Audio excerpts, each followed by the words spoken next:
قرآن کریم میں یہ کہاں لکھا ہے کہ یہ جو جہاد ہوتا تھا یہ کس مقصد سے ہوتا تھا؟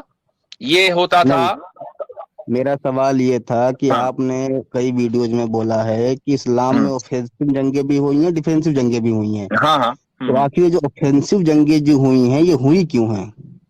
رک جائیے، میں وہی دکھا رہا ہوں آپ کو۔ قرآن کریم سے دو حوالے دوں گا۔ سب سے پہلا حوالہ یہ ہے سامنے آپ کے، دیکھیے آگے اسکرین، آیت نمبر 217 ہے سورہ بقرہ کی۔ اللہ تعالیٰ فرماتا ہے یسألونک عن الشہر الحرام قتال فیہ، کہ یہ حرام مہینوں میں جنگ کے بارے میں آپ سے محمد صلی اللہ علیہ وسلم سوال کرتے ہیں۔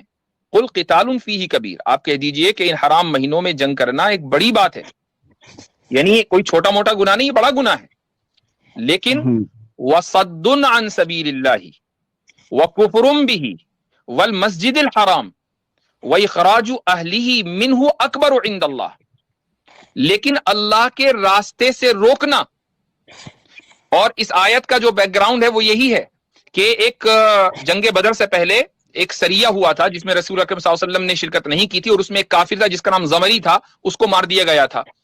اور جس شام میں مارا گیا تھا اسی شام حرام مہینے کا جو محترم مہینے ہیں ان کا چاند نکل آیا تھا، تو مشرکین مکہ نے سر پر اٹھا لیا تھا پورا ملک کہ بھئی یہ تو حرام مہینوں کی بھی پاسداری نہیں کرتے۔ تو اس کا جواب یہ دیا جا رہا ہے کہ تمہارے اوپر جو حملہ کیا گیا وہ وصد عن سبیل اللہ، تمہارے جرائم یہ ہیں، وصد عن سبیل اللہ، سب سے پہلا جرم ہے اللہ کے راستے سے روکنا، یعنی اللہ کی بات سے روکنا۔ اللہ کا راستہ کون ہے؟ اللہ کی بات۔ وکفر بہ، اور اس کا انکار کرنا، والمسجد الحرام، اور مسجد حرام سے روکنا، واخراج اہلہ، اور وہاں کے باشندوں کو نکالنا، چونکہ مدینہ ہجرت کر کے آ گئے تھے۔ یہ جرائم اللہ کے نزدیک زیادہ بڑے ہیں۔ والفتنۃ اکبر من القتل، تو قرآن کریم نے یہ ثابت کر دیا کہ جہاد کے بہت سے مقاصد میں سے ایک مقصد صد عن سبیل اللہ ہے، اللہ کے راستے سے روکنا۔ تو جو ملک، جو بادشاہ، جو ہیڈ آف دا اسٹیٹ اپنی عوام کو اللہ کے راستے سے روکے گا۔ دوسری دلیل دیتا ہوں میں آپ کو، یہ دیکھیں یہاں پر، یہ ہے سورہ حج کی آیت، وجاہدوا فی اللہ حق جہادی، اللہ کے راستے میں جہاد کرو جیسا کہ جہاد کا حق ہے۔ وَاجْتَبَاكُمْ وَمَا جَعَلَ عَلَيْكُمْ فِي الدِّينِ مِنْ حَرَجٍ، اس نے تمہیں اپنے دین کے لیے منتخب کر لیا ہے اور تم پر دین کے معاملے میں کوئی تنگی نہیں رکھی۔ اپنے باپ ابراہیم کے دین کو مضبوطی سے تھام لو، ملت ابیکم ابراہیم، ہوا سماکم المسلمین، اس نے پہلے بھی تمہارا نام مسلم رکھا تھا، من قبل وفی ھذا، اور اس قرآن میں بھی، لیکون الرسول شہیدا علیکم وتکونوا شہداء علی الناس، تاکہ یہ رسول تمہارے لیے گواہ بنے اور تم دوسرے لوگوں کے لیے گواہ بنو۔ اب آپ اسی آیت میں دیکھ لیں کہ اللہ کہہ رہا ہے کہ جہاد کرو فی اللہ حق جہادی، اور اس کے مقاصد میں آگے چل کر بیان کیا جا رہا ہے وَتَكُونُوا شُهَدَاءَ عَلَى النَّاسِ، تاکہ تم لوگوں کے لیے گواہ بنو۔ آپ لوگوں کے لیے گواہ کب بنیں گے؟ جب آپ ان کو کلمہ سنائیں گے تو خدا کے سامنے آپ گواہی دیں گے کہ ان لوگوں تک ہم نے کلمہ پہنچا دیا تھا، گواہی اسی چیز کی تو ہے۔ تو یہ دوسری آیت ہے جس سے ثابت ہوتا ہے کہ اگر کسی ملک کوئی ریاست اپنے عوام کو ان کے بنیادی حق سے محروم کر دے تو ہیومینیٹیرین انٹرونشن ہوگا۔ اسی طریقے سے ایک اور حدیث بھی آپ کو میں سنا دیتا ہوں، وہ حدیث ہے یہ دیکھیے، رک جائیے ایک منٹ، متفق علیہ بخاری اور مسلم کی۔ ابو موسیٰ اشعری رضی اللہ عنہ فرماتے ہیں کہ رسول اکرم صلی اللہ علیہ وسلم سے پوچھا گیا ایک شخص کے بارے میں، یقاتل شجاعتا ویقاتل حمیتا ویقاتل ریاء، کہ ایک آدمی اپنی بہادری ثابت کرنے کے لیے، اپنی غیرت دکھانے کے لیے، یا محض ریاکاری کے لیے، وہ شوئنگ آف کے لیے وہ قتال کرتا ہے۔ ایو ذالک فی سبیل اللہ، ان میں سے کون سی چیز اللہ کے راستے میں کہی جائے گی؟ تو رسول اکرم صلی اللہ علیہ وسلم نے فرمایا کہ من قاتل لتکون کلمۃ اللہ ہی العلیٰ فی سبیل اللہ، کہ جو اس لیے جہاد کرتا ہے کہ اللہ کا کلمہ بلند ہو، وہ اللہ کے راستے میں جہاد ہے۔ اللہ کا کلمہ کیا ہے؟ لا الہ الا اللہ محمد رسول اللہ۔ یہ کب بلند ہوگا؟ جب لوگوں تک پہنچے گا، لوگ اس کو قبول کریں گے تو بلند ہوگا۔ اس کا مطلب یہ ہوا کہ جہاد اس وقت کیا جاتا ہے جب لوگ اس کلمے سے لوگوں کو، دوسروں کو روک رہے ہوں، ریاست روک رہی ہو۔ یہ جہاد طلب، جس کو ہم عربی میں جہاد طلب، یہ اقدامی جہاد کہتے ہیں، انگلش میں آفینسو وار کہتے ہیں، یہ اس کے یہ حدیث اس کی تائید کرتی ہے کہ کس مقصد سے ہوتا ہے. ایک اور میں آپ کو بتا دوں, یہ حدیث آپ اپنی ایک اسٹریم پر لیٹرز کا بڑا حوالہ دے رہے تھے حضرت, اور وہ غلط حوالہ تھا. وہ اس طریقے سے کہ آپ یہ کہنے لگے کہ بھئی جب فتح مکہ ہو گئی, فتح مکہ کے بعد رسول اکرم صلی اللہ علیہ وسلم نے جو قریب کے علاقے تھے ان کو لیٹرز بھیجے. فتح مکہ کے بعد لیٹرز نہیں بھیجے بلکہ صلح حدیبیہ کے بعد لیٹر بھیجے, اور اس میں سے ایک لیٹر بھیجا رومن ایمپرر کو. رومن ایمپرر کے پاس جب لیٹر پہنچا تو اس میں لکھا ہوا تھا, اور یہ بخاری اور مسلم میں ہے, اسلم تسلم, اسلام قبول کر لو تو تم سلامتی, تمہارے اوپر سلامتی ہوگی.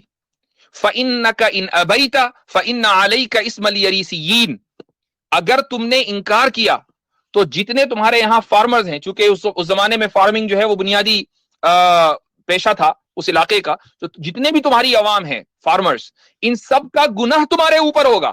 کیوں؟ اس لیے کہ ان کے اسلام سے روکنے کا تم سبب بنے ہو. تو یہ اب آپ یہ کہہ رہے تھے کہ یہ دھمکی بھرے خطوط تھے, یہی تو دعوت تھی رسول اکرم صلی اللہ علیہ وسلم کی, تو آپ اس دعوت کو دھمکی سمجھ رہے تھے. یہ آپ کی سمجھ کی داد دینی چاہیے لوگوں کو. اچھا, ایک اور پوائنٹ آپ کو بتا دیتا ہوں. آپ ہم سے یہاں اپنی اسٹریم پر جا کر رونے لگے کہ آپ کو اسٹریم سے نکالا گیا. آپ کو اسٹریم سے بالکل نہیں نکالا گیا, ڈیبیٹ ختم ہو گئی تھی. ڈیبیٹ جب تک ختم نہیں ہوئی تھی آپ کو نہیں نکالا, ایک مرتبہ آپ خود گئے واپس آ گئے. ڈیبیٹ ختم ہو گئی تھی, اس کے بعد پھر آپ جب آپ خامخواہی بولے جا رہے تو آپ سے کہا بھائی ڈیبیٹ ختم ہو گئی, اب آپ نکلیے, دوسروں کو موقع دیجیے, کیونکہ آپ سے وہ شکست برداشت نہیں ہو رہی تھی. ایک جگہ جہاں آپ بری طرح ایکسپوز ہوئے ہیں, اب اول تو ہر جملے میں ایکسپوز ہوئے ہیں, لیکن بنیادی آپ کو معلومات نہیں ہے. میں کہہ رہا ہوں فارس, آپ کہہ رہے ہیں کسرا, میں کہہ رہا ہوں فارس, آپ کہہ رہے ہیں کسرا. اب آپ مجھ پر الزام لگا رہے جا کر کہ بتاؤ میں تو فارس کی بات کر رہا تھا, میں تو کسرا کی بات کر رہا تھا, مفتی صاحب فارس کی بات کر رہے تھے, تو دونوں الگ الگ ہیں. آپ کو ان دونوں میں فرق پتا ہے؟ حدیث رکھ دو, فرق دکھ جائے گا جناب. وہاں 3 الگ الگ جگہوں کے نام بولے, اس میں فارس الگ ہے, کسرا الگ ہے, اور کیسر الگ ہے. یہ تینوں جگہیں ہیں, یہ تینوں جگہیں. ماشاء اللہ ماشاء اللہ ماشاء اللہ, کیا کہنے بھائی. بھائی کامنٹ میں سب لوگ مرزا غالب کو داد دیں, واہ واہ کہیں. اتنا زبردست نکتہ, اتنا زبردست نکتہ تاریخ انسانیت میں آج تک کسی نے نہیں پیش کیا کہ کیسر کسرا ایک جگہ کا نام ہے, قیصر دوسری جگہ کا نام ہے, فارس تیسری جگہ کا نام ہے. سب لوگ واہ واہ کہیں. اس پر تو ایسی داد بنتی ہے کہ مرزا غالب جو اصلی والا تھا اس کو بھی نہیں ملی ہوگی. حدیث پیش کرے, اس پہ تو بات کر لینا. رکو نا, رکو نا یار, حدیث پیش کرے دوبارہ. ارے اچھی طرح داد وصول کر کے جانا, اچھی طرح داد وصول کر کے جانا, اتنی جلدی کیا ہے. مسلم جو کہتے ہیں ہم نے اسلام کا مقابلہ کرنا ہے, جن کو یہ نہیں پتا کہ بھائی اس پر تو دبا کے واہ واہ ہو رہی ہے, دبا کر واہ واہ ہو رہی ہے. جناب اسے رکھے تو صحیح 315 کو. وہ ڈیبیٹ, وہ جو رکھنا تھا جو نہیں رکھنا تھا وہ سب ڈیبیٹ میں ہو چکا ہے, جس کو دیکھنا وہ جا کر دیکھ لے. ابھی تو ہم آپ کے بارے میں جو ابھی آپ نے کہا ہے, جو ابھی آپ نے کہا ہے, ہم تو اس پر واہ واہ کر رہے ہیں آپ کے لیے. میں آپ کو ایجوکیٹ کرتا ہوں, سنیے میں آپ کو ایجوکیٹ کرتا ہوں. قیصر رومن ایمپرر کا لقب ہے, اور کسرا پرشین ایمپرر کا لقب ہے. کسرا جگہ کا نام نہیں ہے, قیصر جگہ کا نام نہیں ہے, یہ وہاں کے بادشاہوں کے القاب ہیں. تو فارس کے بادشاہ کو کسرا کہا جاتا تھا, کسرا اس کا لقب ہے. آپ کسرا کسرا کر رہے تھے, تو ہم چاہے کسرا کی بات کریں یا فارس کی بات کریں, یہ ایک ہی چیز ہے. فرق اتنا ہے کہ کسرا لقب ہے بادشاہ کا, اور فارس علاقے کو کہتے ہیں پرشین ایمپائر, اسی کو عربی میں فارس کہہ دیتے ہیں. تو بھائی اتنا اس میں ایک لائن میں کنفرم ہو جائے گا کہ تینوں نا, پھر مجھے کہتا ہے جی نکال دیا. ایک منٹ رک ذرا نا, جہاں پکڑا جاتا ہے وہاں چر رک ذرا ایک منٹ. یہ کیا حضرت سے پوچھ لیں کہ مصر اور فرعون دو علیحدہ علیحدہ جگہ تو نہیں ہے کہیں؟ ہاں, فرعون ان کے نزدیک ایک جگہ کا نام ہے جو میرے خیال سے کہیں فرانس میں نہ ہو.